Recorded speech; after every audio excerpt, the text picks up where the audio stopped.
আমার আগের ভিডিওটাতেই আমি শেয়ার করেছি একজন প্রাইভেট টিউটরের খাওয়া দাওয়া সম্পর্কে, কীরকম অভিজ্ঞতা হয় পড়াতে গেলে অন্যের বাড়িতে।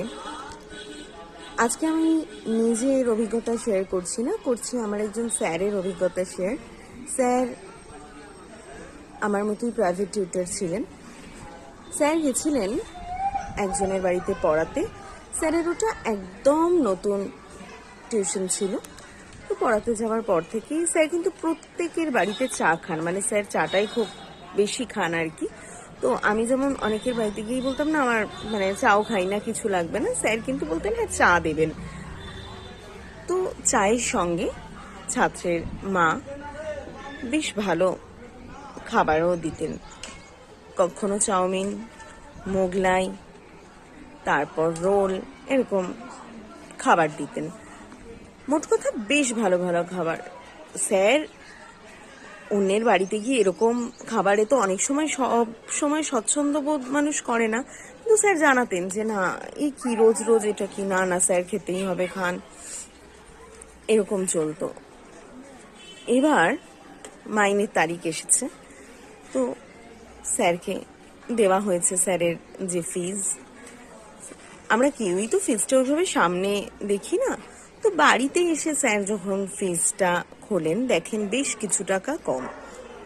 এবার স্যার কি বলবেন না বুঝে উঠেই স্যার পরের দিন যান, ওই যেদিন ডেট ছিল পড়ানোর, আবার যাওয়ার পরে তাকে জানান যে আপনি বোধহয় ভুল করে অন্যের খাম আমায় দিয়ে দিয়েছেন।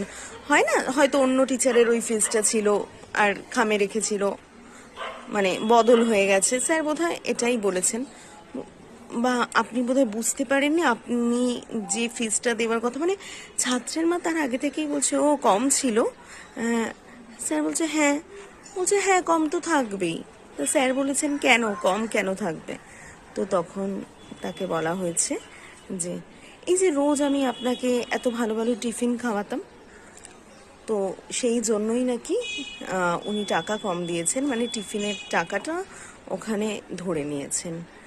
তো স্যারকে আমি জিজ্ঞাসা করেছিলাম যে আপনার মানে তারপরে রিয়াকশন কি হয়েছিল।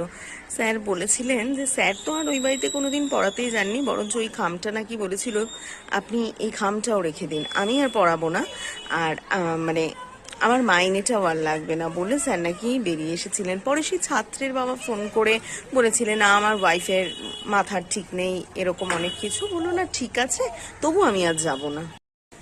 মানে কি